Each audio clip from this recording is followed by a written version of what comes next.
Hello दोस्तों, कैसे हैं आप लोग।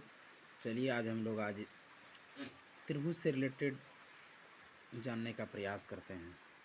आइए कि जानते हैं कि त्रिभुज क्या है।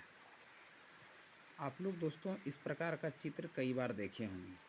कई तरह का चित्र इस प्रकार से देखे होंगे। कोई बड़े, कोई छोटे, कोई मंझले, इस प्रकार की हो सकता है। किसी की भुजा बड़ा, छोटा, बराबर, इस प्रकार की भुजा आप देखे होंगे। तो इसी में से दोस्तों आज हम लोग सीखेंगे कि त्रिभुज क्या है। त्रिभुज के विषय में आज हम लोग जानने का प्रयास करेंगे। तो इस सारी चीज़ों के विषय में अभी हम लोग जानेंगे। सबसे पहले जानते हैं कि त्रिभुज क्या है। जैसे कि नाम से ही पता चल रहा है कि इसको बोलते हैं त्रिभुज। त्रिभुज त्रिभुज का अर्थात त्रि का मतलब हुआ, त्रि का अर्थ हो गया तीन, और भुज का अर्थ हो गया भुजा, यानी तीन भुजाओं से घिरी हुई बंद आकृति को हम लोग क्या कहेंगे, त्रिभुज कहेंगे। यानी ऐसी आकृति जो तीन सरल रेखाओं से घिरी हुई हो और वो बंद हो।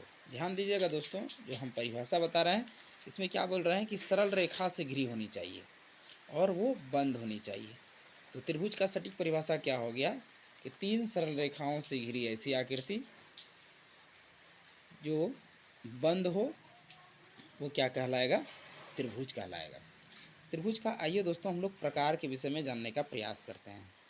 त्रिभुज का प्रकार दोस्तों दो भागों में हम बांट सकते हैं। तो पहला भुजा के आधार पे और दूसरा कोण के आधार पे।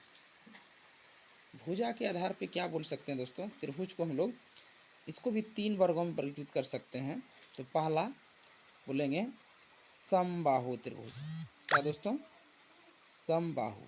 समबाहु त्रिभुज किसको कहेंगे, ऐसा त्रिभुज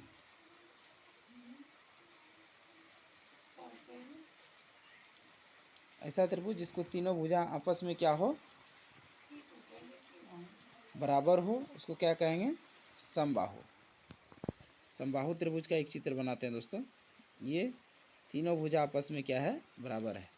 यानी कि तीन भुजाओं से घिरी हुई बंद आकृति जो तीनों भुजा आपस में क्या हो, बराबर हो, उसको क्या कहेंगे, समबाहु त्रिभुज।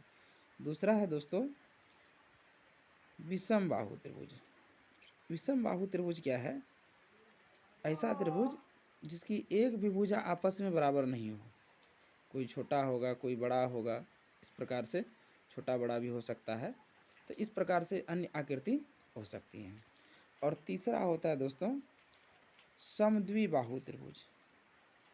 समद्विबाहु त्रिभुज। समद्विबाहु त्रिभुज का मतलब क्या हुआ कि ऐसा त्रिभुज जिसकी दो भुजाएं आपस में क्या हो, बराबर हो। ये दो भुजा आपस में क्या होनी चाहिए, बराबर होनी चाहिए। तो इस प्रकार की जब आकृति रहे इसको हम लोग का क्या कहते हैं, समद्विबाहु त्रिभुज। चलिए दोस्तों आज आगे हम लोग सीखते हैं कोण के विषय में।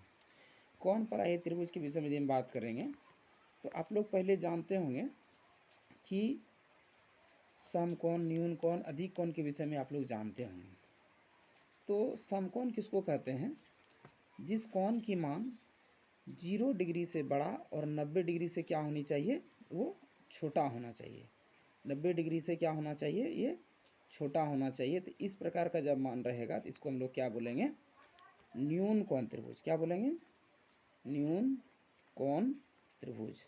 यानी कि इस त्रिभुज का प्रत्येक कोण का मान 90 डिग्री से क्या होगा, कम होगा। मान के चलिए 60 डिग्री होगा, है ना, किसी का 70 डिग्री होगा, किसी का 50 डिग्री। इस प्रकार से यदि आप जोड़ेंगे तो 180 डिग्री हो जाएगा। तो ऐसे त्रिभुज जिसके तीनों कोण का मान 90 डिग्री से कम हो उसको क्या कहेंगे, न्यून कोण त्रिभुज। दूसरा क्या होता है, समकोण त्रिभुज। समकोण त्रिभुज किसको कहते हैं, ऐसा त्रिभुज जिसमें से एक भुजा का मान क्या होना चाहिए, समकोण होना चाहिए। समकोण मतलब 90 डिग्री होना चाहिए। ये वाला भाग क्या है दोस्तों, 90 डिग्री है। तो जिस त्रिभुज का एक कोण का मान 90 डिग्री हो उसको क्या कहेंगे, समकोण त्रिभुज। और तीसरा हम लोग सीखेंगे अधिक कोण त्रिभुज। अधिक कोण त्रिभुज। अधिक कोण त्रिभुज क्या है दोस्तों, ऐसा त्रिभुज जिसके एक कोण की मान 90 डिग्री से क्या होनी चाहिए, ज़्यादा हो। तो ऐसे त्रिभुज को हम लोग क्या कहेंगे, अधिक कोण त्रिभुज। मान लीजिए कि ये इस कोण का मान 90, ये 120 डिग्री हो, 30 डिग्री हो, अर्थात 90 डिग्री से जब अधिक हो जाए तो ऐसे कोण को हम लोग क्या कहेंगे, अधिक कोण त्रिभुज। तो इस प्रकार से दोस्तों हम लोग त्रिभुज से रिलेटेड कोण के आधार पे, भुजा के आधार पे हम इस वीडियो में हम लोग त्रिभुज के विषय में शॉर्ट में जानकारी देने का प्रयास किए। जानकारी अच्छी लगी तो धन्यवाद।